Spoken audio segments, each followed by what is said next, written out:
Ring the bell. Counts are coming in. Counts are getting close. People are moving fourth quarter. Welcome to the fourth quarter. It's an early one. Welcome to the show. It's an early fourth quarter. Things are starting early this year. That I can tell you. Sooner than expected. So cut those vacations short. Get to work. Craig, welcome to the show. Let's see if I Hey, can say hello to some of these people here on Facebook. If you're listening, let us know where you're listening from. Put hello in the chat so I can see it and say hello back. Well, there you go. God, it's already been a week since the last show. Time is flying. Event's over. Time to plan for the next one. What do you say, Craig? This time of the year, man, it goes faster and faster and faster. Ain't no doubt about it, And then the kids are starting school, or they're soon, or they're already in it, and then that, and then geez, Memorial Day, was Labor Day coming up?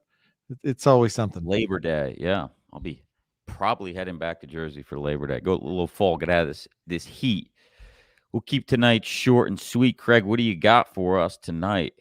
Hey, I just thought it would be interesting to talk about the paradox that we all have to live with in life. Life is full of them, right? And so I think we said in our little teaser that, so many things in life are not what it seems.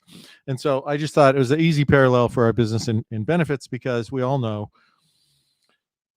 well, we think we know, but our prospects don't know, our clients don't know. They're stuck in the paradigm that if they want to, quote, lower their costs, that they have to reduce benefits, shift costs to the employees, somehow limit access to care through some euphemistically called high performance network, or something like that. And so they do all of these dances every year for the last 15 years, and their claims go up.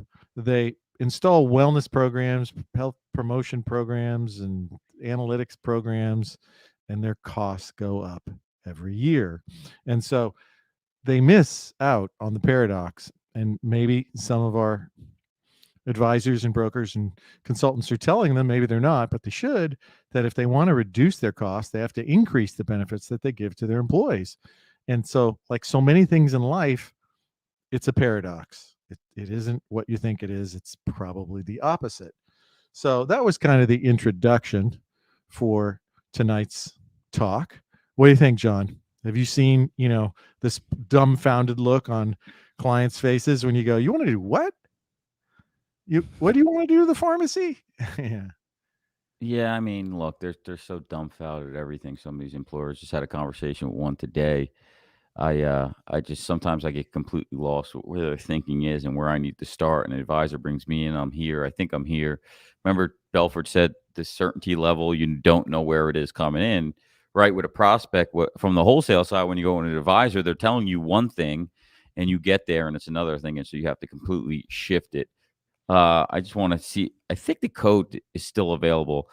Those that aren't didn't sign up, Belford's program is on there, jb.online. Coupon code 70% off, $4,000 programs, $1,200. We make zero money on it, but we'll make money if you guys learn how to sell more and do it with us.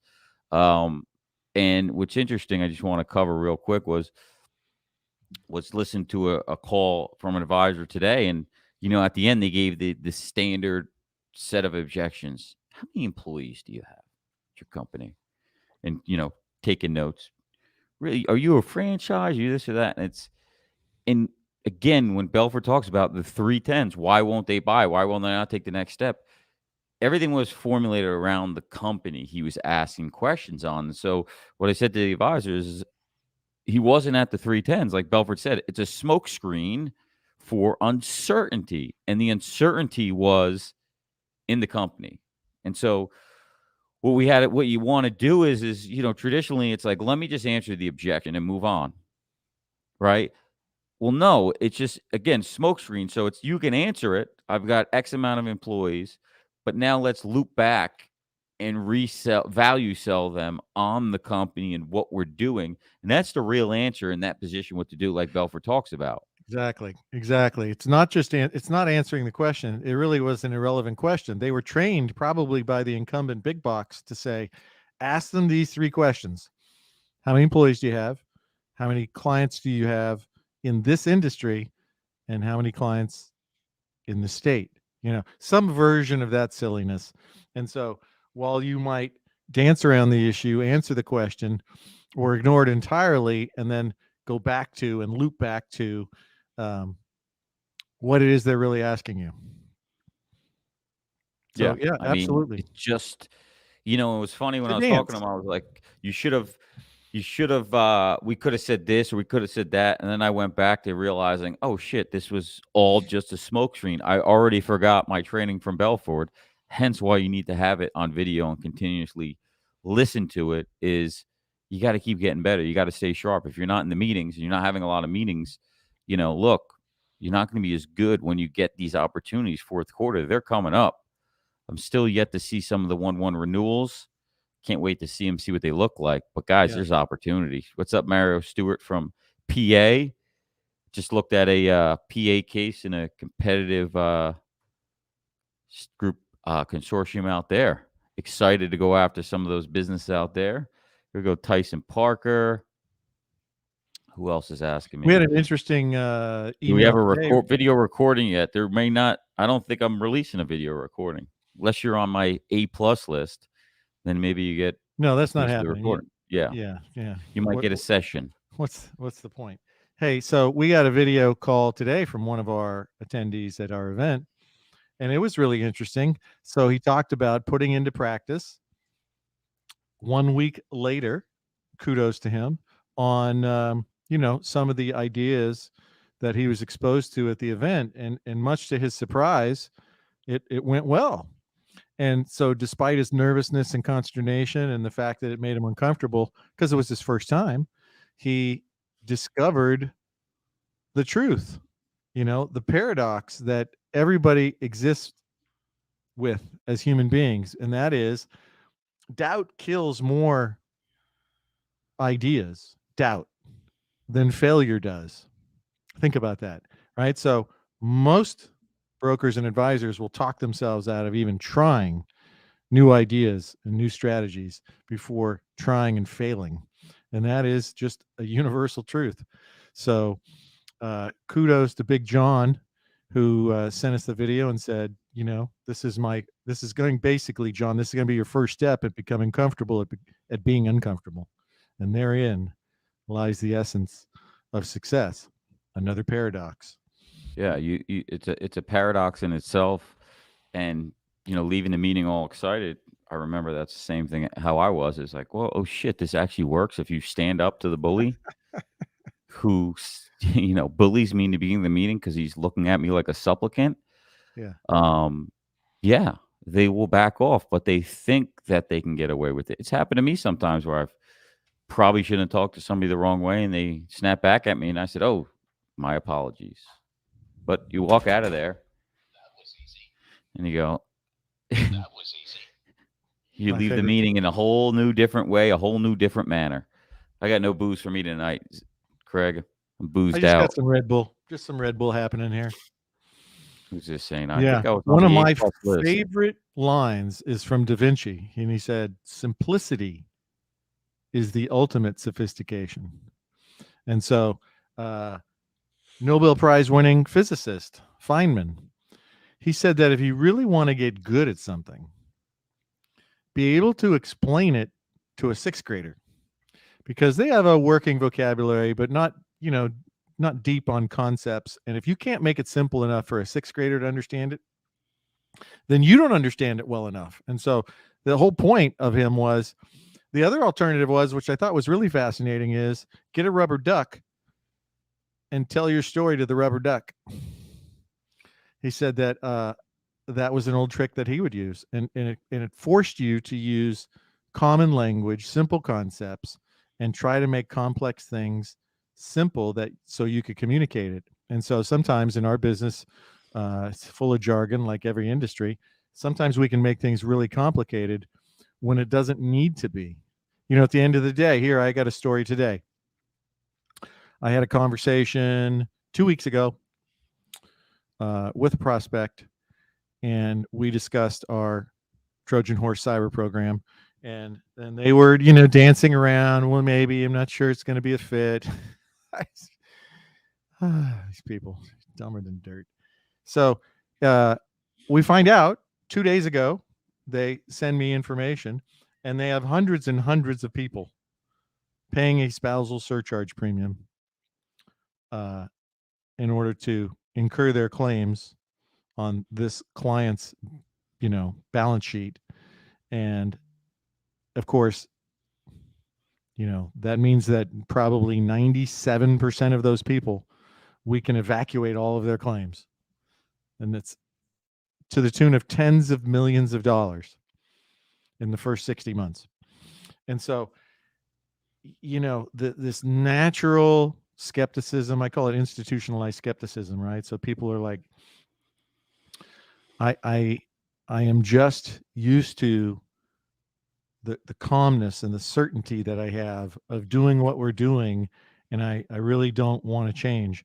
Zuckerberg has a great line. He goes, if you the world is changing so fast, constantly, and it's accelerating.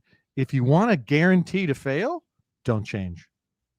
And so, those are the kind of motivational things that I like to remember to give me the persistency to fight through silly smokescreen objections that mean nothing.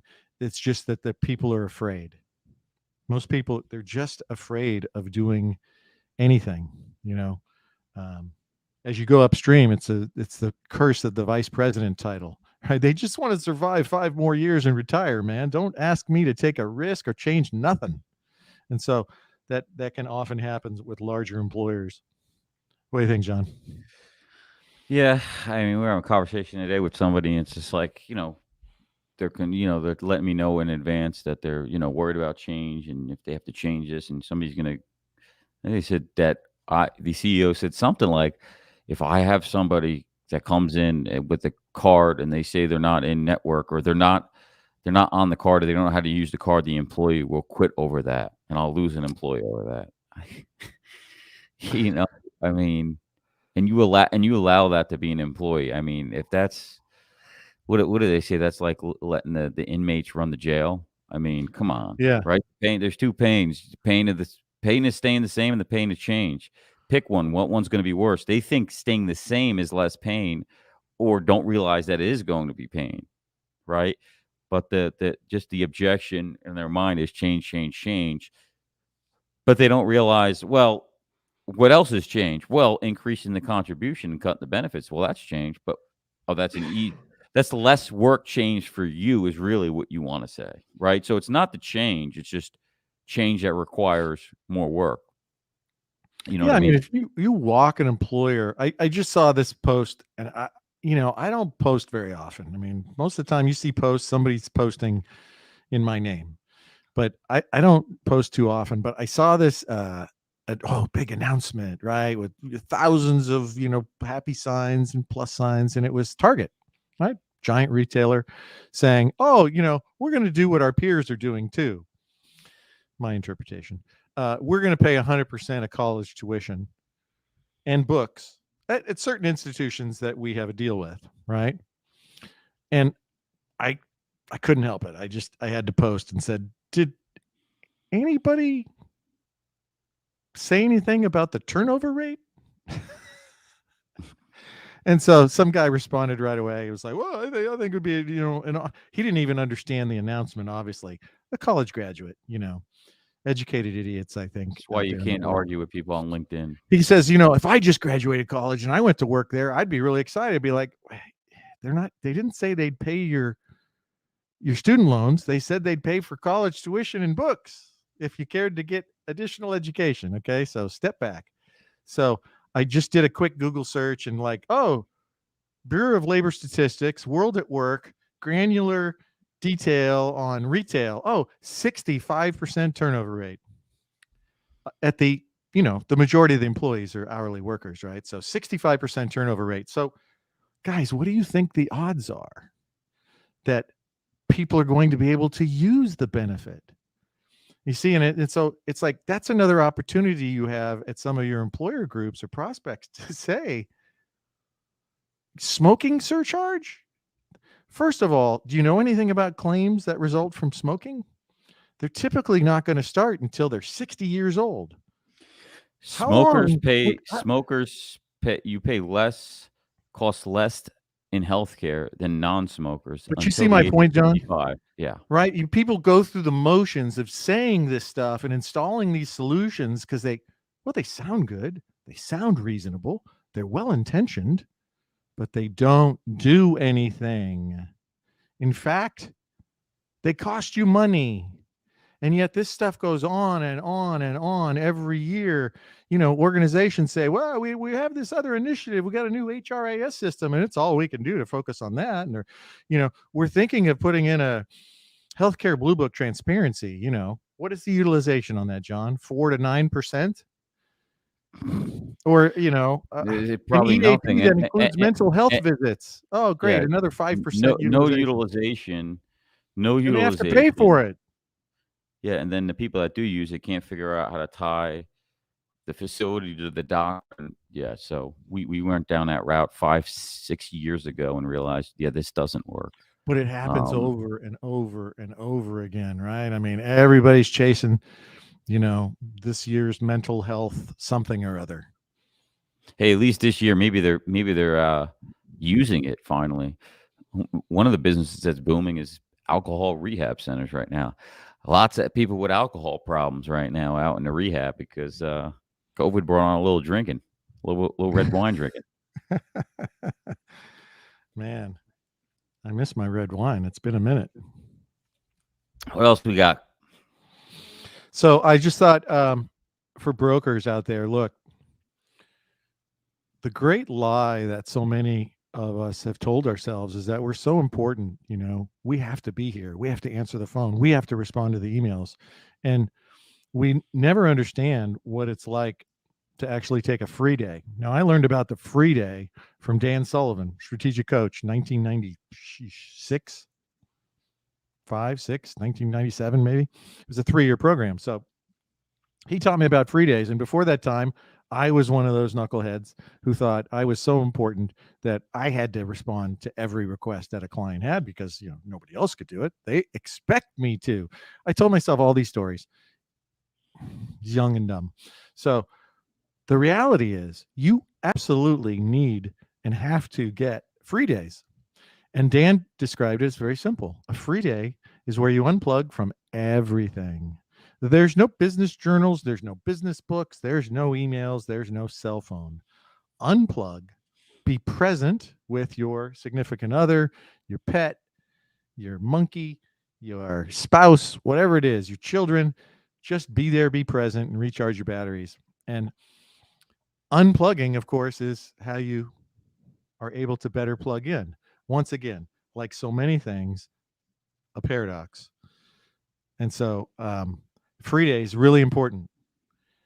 So many of us go on trips, but we're really plugged in still, right? Still plugged in. I'll be on a trip next week, Cabo. Everybody wants to get jealous, but I'll probably be Ooh, working a little bit. It's gonna be busy. It's gonna be busy, and it's a semi-free trip, free time off. But I'll be at it. What yeah. is Eric saying here? Broker monkeys. Yeah, we're one of them. I don't have. Well, Did some I leave people have that? I pet leave that monkeys, pet monkey parrots. in here. Where's that monkey thing we had? Is that your place? That is a good question. I'm We'll not have it sure. somewhere. We got all kinds of stuff Maybe in your here. San Juan Capistrano office. Speaking of which, gotta bring that car back outside. I'll tell Kate later. Mario, how today's call go? I think he had a nice prospect meeting. Let us know. Um, Nice. I don't know what else we got. I'm ready to run. I'm ready to call it tonight. Unless you got anything else, I gotta No, go. hey, I mean, I could go on and on with quotes from people and identifying paradoxes, but I think people give it, people get it. Most of the things in life that are going to make you successful are not the things that are obvious, right? It's how many times have we said, if you want to solve the problem, just look in the mirror. It's not outside of yourself, it's inside you. And so that's it, guys. Strive to be better, right?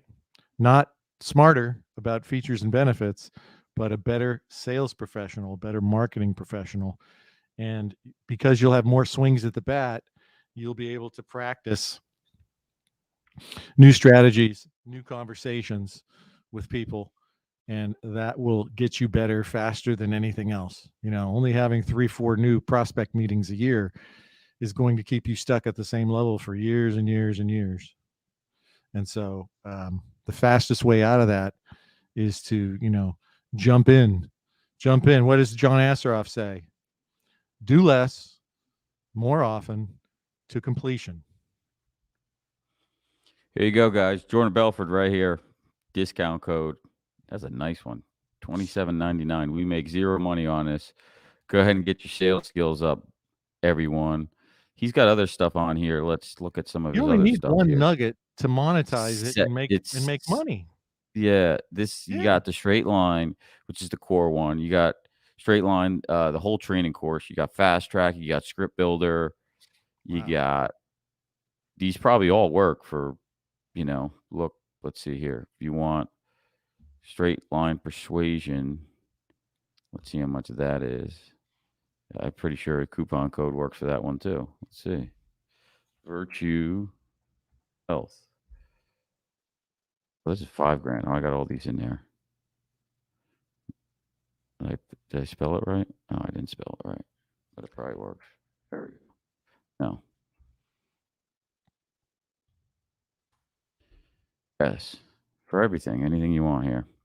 All right, that's it. Calling it Great. quits there. All right, Stop my man. sharing. Don't roast yourself in Vegas. Will Watch not. out for Stella's little paws. You got it. All right, be good, everyone. We got to keep it quick, short tonight. Enjoy your summer. Enjoy your time. Winter's coming. See you soon. Peace. Out.